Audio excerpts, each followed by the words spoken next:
कितना भी काय क्लेश कर लो, कितना भी शरीर को सुखा लो, कितनी भी बड़ी तपस्या कर लो, नाना प्रकार के कठोर से कठोर व्रत, उपवास, नियम, संयम कर लो, अगर आपको आत्मा का ज्ञान नहीं है तो ये सारी चीजें व्यर्थ है। अनिल भैया जानकी वाले, अनिल भैया संचालक जी, अब आप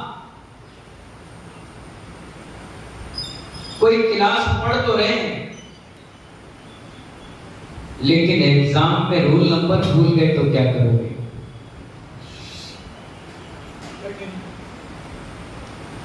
स्कूल के लिए तैयार हो गए, एग्जाम का टाइम आ गया और स्कूल का एड्रेस ही भूल गए, फिर क्या करोगे? मोबाइल तो आपका गुम गया, लेकिन मोबाइल का नंबर ही भूल गए तो क्या करोगे? इसी प्रकार आचार्य कहते हैं ज्ञान होना अति आवश्यक। ज्ञान नहीं होगा तो आप कुछ नहीं कर सकते। आप कहते हो हमें याद नहीं होता, मैं कहता हूं आपके जैसा ज्ञानवान कोई नहीं हो सकता। आपको ये याद है कि इस व्यक्ति ने मुझे कब गाली दी थी, आपको ये याद है किसने मेरी बेइज्जती कब की थी, आपको याद है किसने मुझे धक्का कब दिया था, आपको ये याद है मुझे धोखा कब दिया था, आपको ये भी याद है कि मैं कब ऊंचाई पर था और कब नीचाई पर पहुंच गया। सब चीजें याद हैं, लेकिन पदम चंदी धर्म की दो बातें याद क्यों नहीं? इंटरेस्ट नहीं। क्या नहीं है? रुचि। क्या रुचि यानी श्रद्धा नहीं। डॉक्टर पे श्रद्धा है इसीलिए 20 साल पुराना पर्चा भी जेब में है। 25 साल पहले बीमार हुए तो उस समय की दवाई की पर्ची भी आज तिजोरी और पर्स में संभाल के रखी है। डर है कहीं मर गया तो, कहीं बीमार पड़ गया तो। आचार्य कह रहे कितना जबरदस्त काय क्लेश कर लो। ऐसी गर्मी में समय शिखर के पहाड़ पर, सोनागिर के पहाड़ पर, गिरनार के पहाड़ पर एक पैर पर खड़े रहो, एक अंगूठे पे खड़े रहो, पूरे शरीर से पसीना निकल रहा हो, लाल पड़ जाए, काला पड़ जाए, इतनी जबरदस्त काय क्लेश कर लो। आचार्य भगवत करे शरीर को सुखा दो, बिल्कुल खाना पीना बंद कर दो, महीनों महीनों 2-2 3 4 8 महीने का उपवास कर लो, 7 साल तक पानी और रोटी का, अनाज का चेहरा मत देखो। तो आचार्य के इतना बड़ा तपस्या और इतनी बड़ी तपस्या करो, घंटों घंटों एक आसन पर बैठे रहो, आंख उठाकर मत देखो, किसी से बोलो मत, मौन रहो सालों साल। इस प्रकार की कितनी बड़ी भी तपस्या कर लो, और अगर आपको उस चीज का ज्ञान नहीं है तो सारी चीजें। क्या कहा आचार्य? गाड़ी भले BMW खरीदो, मनोज जी पूरा वाले, फरारी कर लो, खरीदो, रॉयल फ्लैक्स खरीद दो, लेकिन उसमें चलाने वाला ड्राइवर ही नहीं है तो क्या मतलब? कोई मतलब नहीं। मकान कितना सुंदर बना लो, सुंदर सुंदर व्यवस्थाएं रख लो, सोने के नल की टोटियां भी लगा लो, बाथ में भी पूरा सोने का बना लो, लेकिन उसको घर चलाने वाली बहू ना मिले तो घर क्या लगता है? खंडर के घर। अरे यार बहू नहीं है हमारी, कोई लेडीज नहीं है, कौन भोजन को खिलाए और कौन इस घर को संभाले? तो इसी प्रकार आचार्य कहते हैं जब तक ज्ञान नहीं होगा आपका ये सारी तपस्या बेकार है। इसलिए आचार्य कहते हैं रुचि पूर्वक ज्ञान को बढ़ाओ। किसको बढ़ाओ? हाँ, एक चोर था, खूब चोरियां करता था, जहां तहां चोरियां करता था, और चोरी करते करते बुढ़ापा आ गया, 80-90 साल का हो गया। तो जैसे आप अपने बच्चों को दुकान संभालते हो, देते हो, ऐसे उसने अपनी वसीयत में अपने बच्चों को चोरी करना सिखाया। क्या करना सिखाया? चोरी करना। तो बूढ़ा मर रहा था तो उसने एक बात बोली, बेटा अपना खानदानी और पुश्तैनी धंधा है चोरी करना। तेरे बाबा पर बाबा ने किया, फिर बाबा ने किया, फिर दादा ने किया, फिर हमने किया, अब चोरी का धंधा तू भी कर। उसने कहा ठीक है बाबा, पर एक बात ध्यान रखना, जहां भी जैन साधु के प्रवचन हो वहां मत जाना।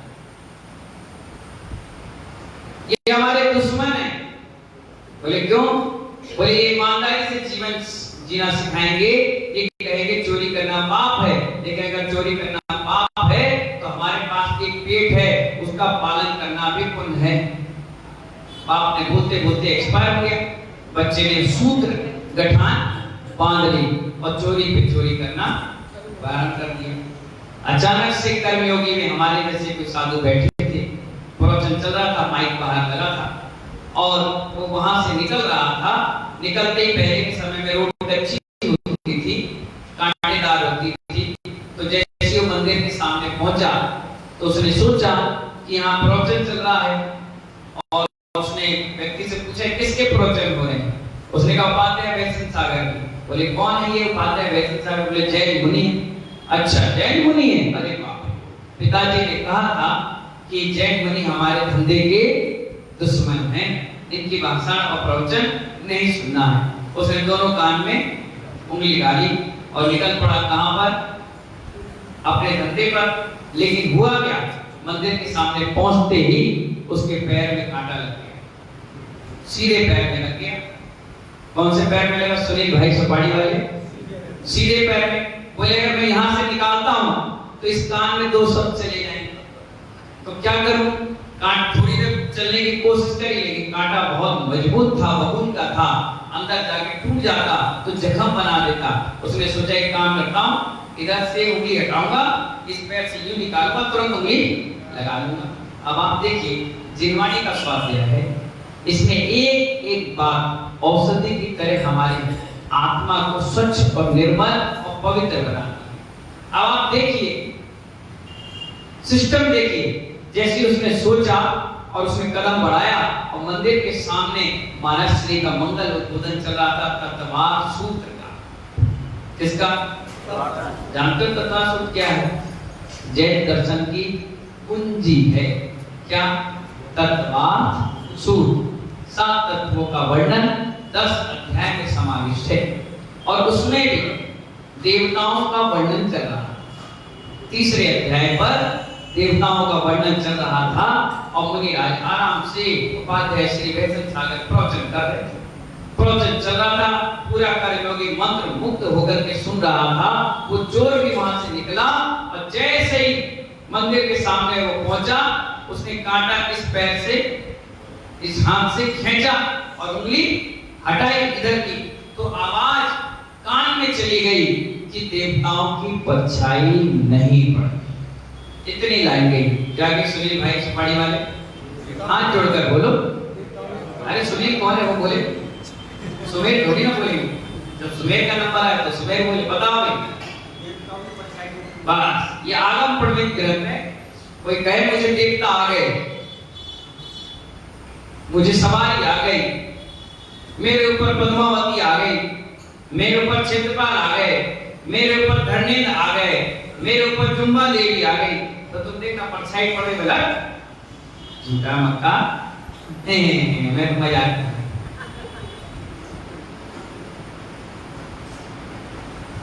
देवताओं की परछाई इतनी बात उसने सुन ली और वो तुरंत कांटा निकाला, उंगली लगाई और भाग गया। हुआ क्या, उस समय का जो राजा था उसके बाद बहुत कंप्लेन आई। बहुत सारे लोगों ने राजा से कहा कि आपके नगर में आए दिन चोरियां हो, आए दिन चोरियां हो और पता नहीं चल पा रहा कौन कर रहा है। उसने कहा मंत्री 1 हफ्ते में पता करो, नहीं तो तुम्हें जेल में डाल दिया जाएगा। मंत्री था। उसने कहा ठीक है ढूंढते हैं। तो जब भी कभी शक जिस पर होता है उसको जेल में बंद कर दिया जाता। जितने शकी लोग थे उसमें चोर भी था, उसको पकड़ के ले आए। बहुत चोरी करता है क्या? नहीं। मारेंगे? बोले मार दो। पीटेंगे? बोले पीट लो। खाना नहीं देंगे? बोले मत दो। चोर तो ढीठ होते हैं ना। उसने खूब पिटाई हुई, खूब उसको यातनाएं दी गई, खूब बांधा गया, उल्टा लटका दिया गया, जो जो डिग्री लगाते हैं सारी डिग्री लगा दी गई, लेकिन चोर तस से मस नहीं हुआ कि नहीं मैं करते हैं। आखिरकार मार खाते खाते वो बेहोश हो गया। मंत्री आया कि भाई कबूला क्या इसने?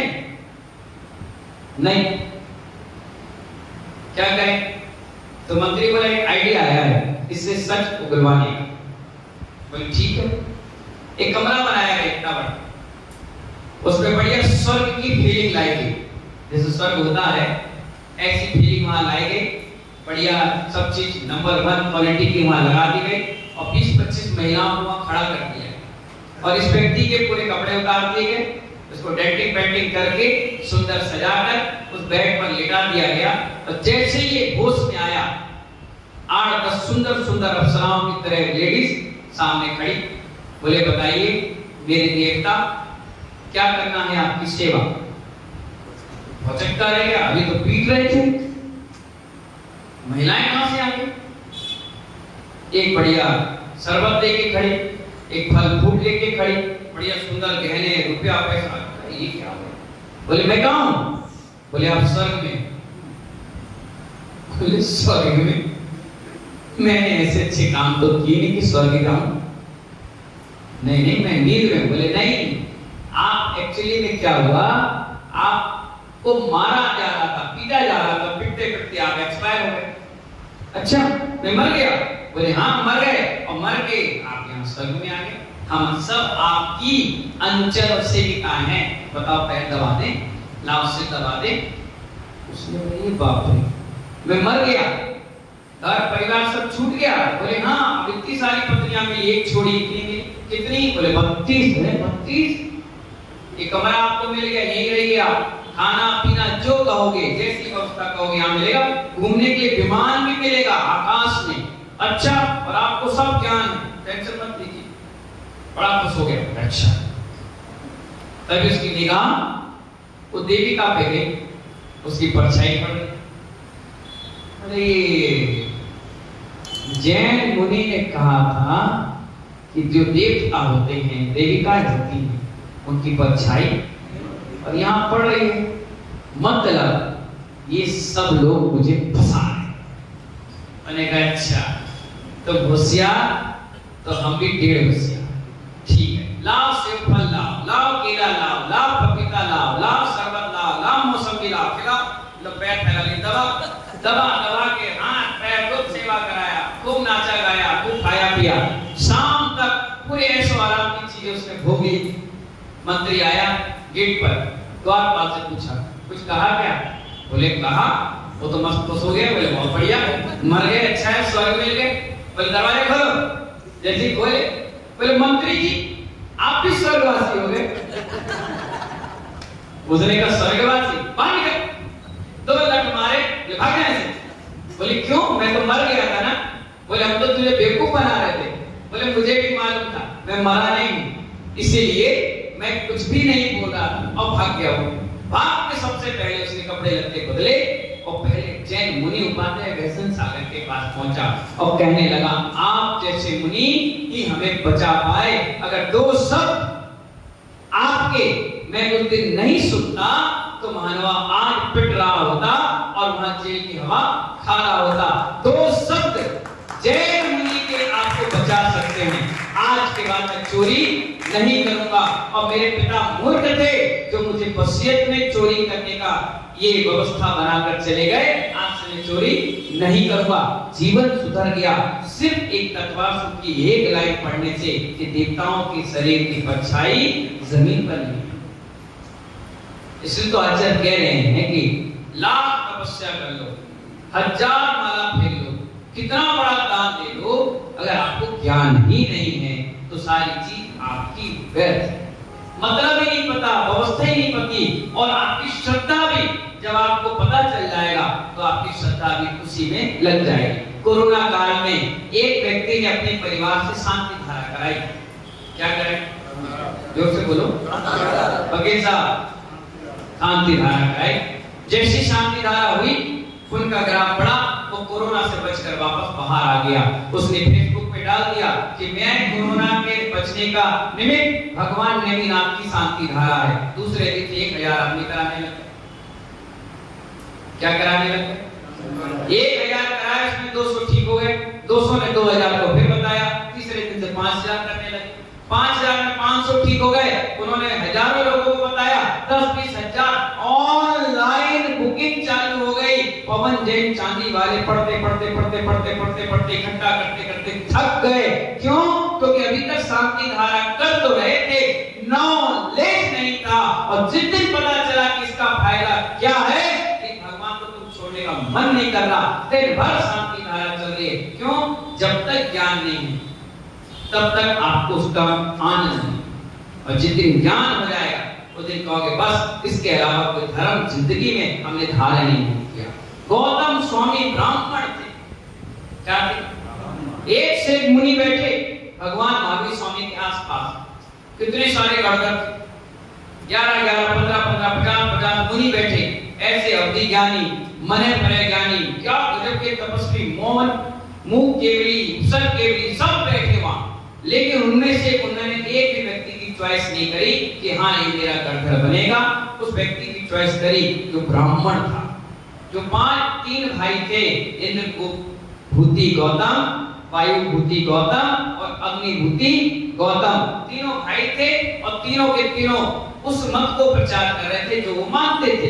लेकिन जैसे ही उनको पता चला कि नहीं सम्यक क्या है, सच्चा क्या है, मान स्तंभ में आते ही ज्ञान हो गया और केस रोज करते ही महानुभाव सीधे सारे मुनियों को पछाड़ते हुए भगवान के प्रथम गढ़ बन के बैठ गए और सबको वही ज्ञान दे गए जो वो पढ़ रहे थे। बस श्रद्धा पूर्वक नहीं था, यहाँ श्रद्धा पूर्वक जुड़ गया, सम्यक ज्ञान में परिवर्तन हो गया। तो मानव इसलिए आचार्य भगवान यहाँ कह रहे हैं कि अज्ञानी को कुछ भी नहीं मिलता, अल्पज्ञानी को कुछ भी नहीं मिलता। जो महानुभाव आचार्य भगवान कह रहे हैं हल्का सा ज्ञान हमें क्या बना देगा? केवल ज्ञान। इतनी सारी घास रखी थी, एक छोटी सी चिंगारी आपने लगाई और 5 मिनट के बाद वो पूरी राख बनकर रह गई। ऐसे ही ज्ञान है, हल्का सा भी ज्ञान हो गया, हल्का सा भी निमित्त मिल गया, कहीं से कहीं तक कोई पॉइंट मिल गया और आपकी सारी जिज्ञासाओं का समाधान हो गया। आचार्य कहते हैं इसलिए आपको ज्ञानी बनना चाहिए। क्या बनना चाहिए? क्या? अब मालूम है आप लोग उदक चंदन तंदुल बोलते हो, कितनी बड़ी इसमें गलतियां करते हैं, रोज मैं सुनता हूं। जोर से बोल के बताओ। उदक चंदन, बस रुक जाओ, इसी में एक गलती कर दिया आपको। उदक चंदन, उसके बाद क्या बोलना है? तन दुल, बोलो डमरू का तन दुल। अब आपसे प्रश्न है मेरा, तंदुल और तंदुल दोनों में क्या फर्क है? कितना बड़ा फर्क है मालूम? अज्ञान दशा चल रही, इसलिए आप रोज पूजा करते हो और यही चीज बोलते हो। अभी भी बोलोगे 5 मिनट के बाद, कहीं भी जाओगे एक सिंपल लेके उदक चंदन तंदुल पुष्प कई। बताओ कितनी बड़ी गलती है, हैं? तंदुल और जिमाई भी तुम्ही लोगों ने लिखी, हमने नहीं लिखी। और फरमा बन गया, छापने वाला कह रहा है अब एक अक्षर के लिए मैं पूरी जिमाई का फरमा बदल दूं? नहीं, उसने भी वही छाप दी, तुमने भी वही पढ़ दी और साधुओं ने भी यही पढ़ाना चालू कर दिया। लेकिन कभी गहराई से सोचो, तंदुल और तंदुल दोनों में कितना बड़ा फर्क है। तंदुल दा, तंदुल का मतलब होता है मगरमच्छ और तंदुल का मतलब होता है अखंड अक्षर।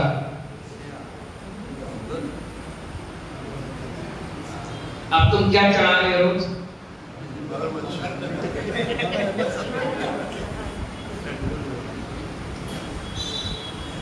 क्या चढ़ा रहे हो पवन जी? चांदी वाले बोल क्या रहे हो?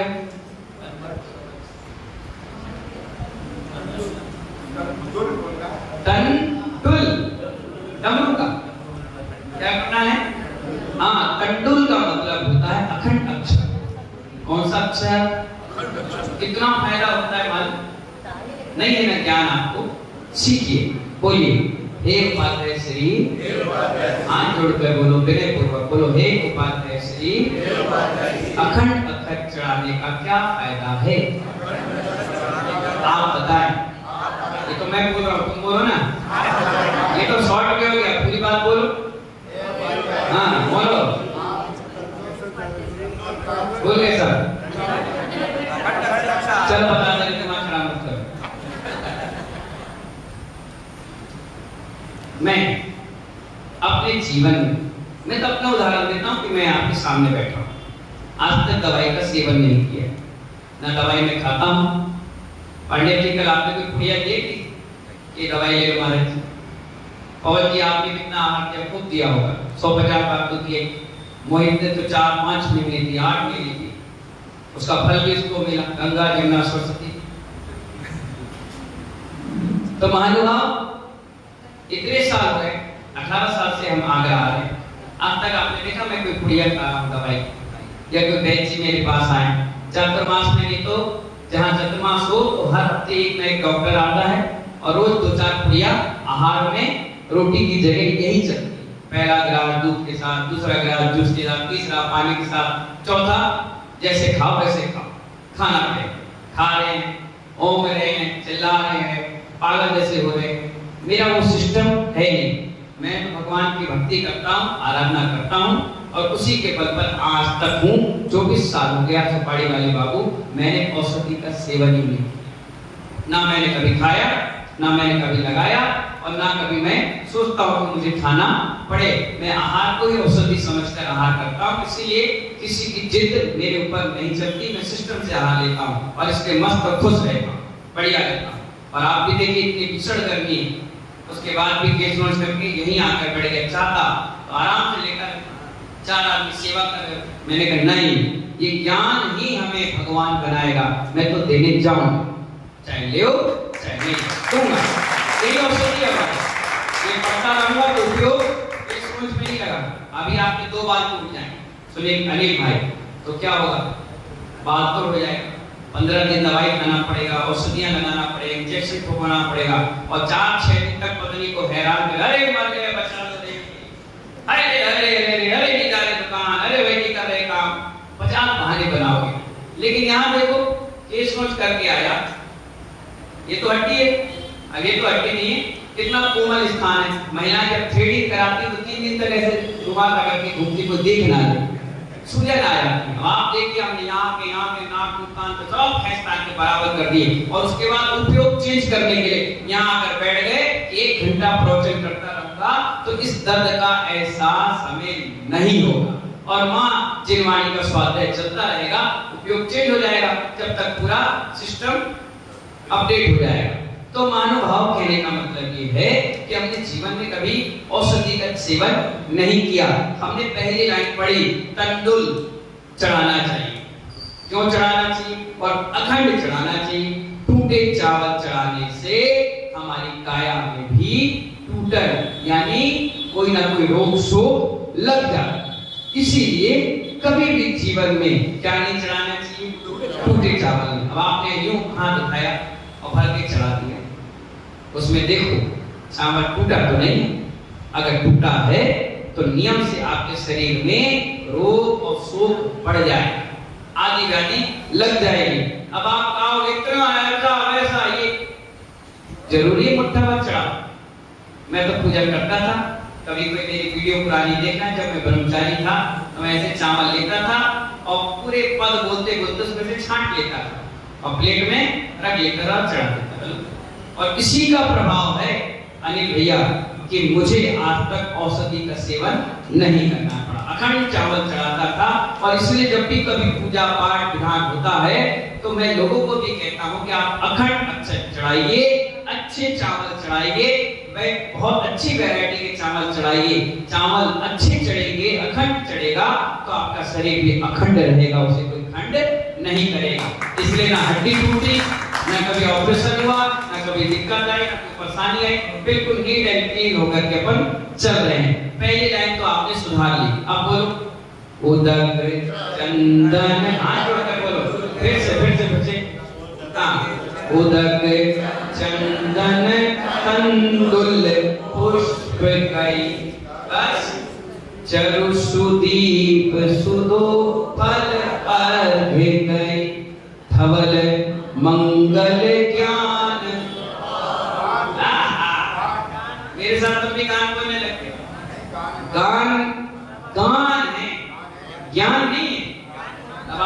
बोलते हो? धवल मंगल ज्ञान रवा खुले, यानी ज्ञान को मिला के अर्घ चढ़ा। गान कर रहे हो, गान, गान का मतलब गाते हुए, मुंह लटका के नहीं। इसलिए आप देखो जब उधर चंदन होता तो लोग नाचने लगते, गाने लगते हैं।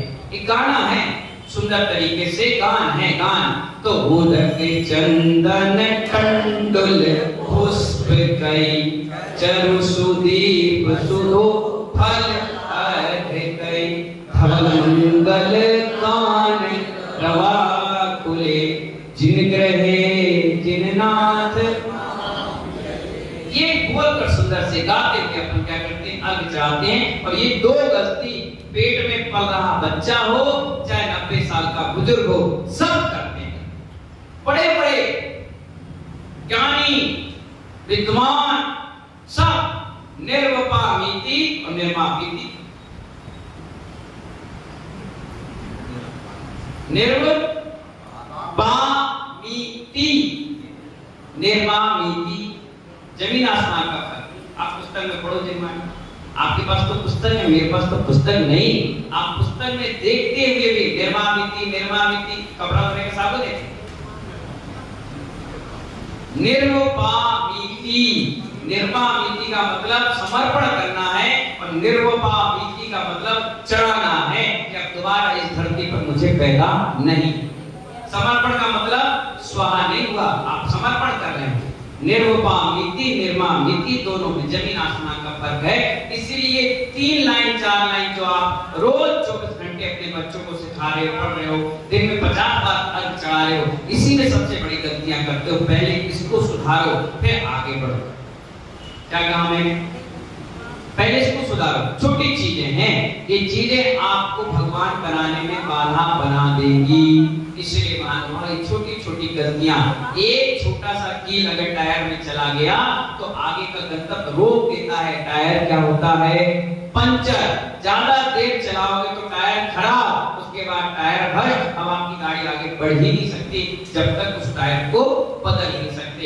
इसलिए महानुभाव तंदुल और तंडुल इस चीज की सुधार करिए। गान और ज्ञान में महत्व को समझिए और निर्वपामीति और निर्मामीति तीनों चीजों को सुधार कर ले। आप में बड़ा ज्ञानी इस धरती पर कोई नहीं। इतनी सुधार करिए और जितना सुधार आपका होता चला जाएगा उतना जीवन में आपको बहुत आनंद आएगा। करोड़ों रुपए दान दो और एक बार ज्ञान दे दो, बराबर है। नॉलेज, पढ़ाई लिखाई का, इस चीजों का जिस व्यक्ति को हो जाएगा फिर जिंदगी में उसको ठोकरें खाने की आवश्यकता नहीं पड़ेगी। समय आपका हो गया। इन्हीं मंगल भावनाओं के साथ आज 4 दिवसीय मंगल प्रवचन यात्रा यहीं पर शाम के समाप्त हो जाएगी। ऐसी मंगल भावना आपके साथ और हमारे साथ जुड़ी रही।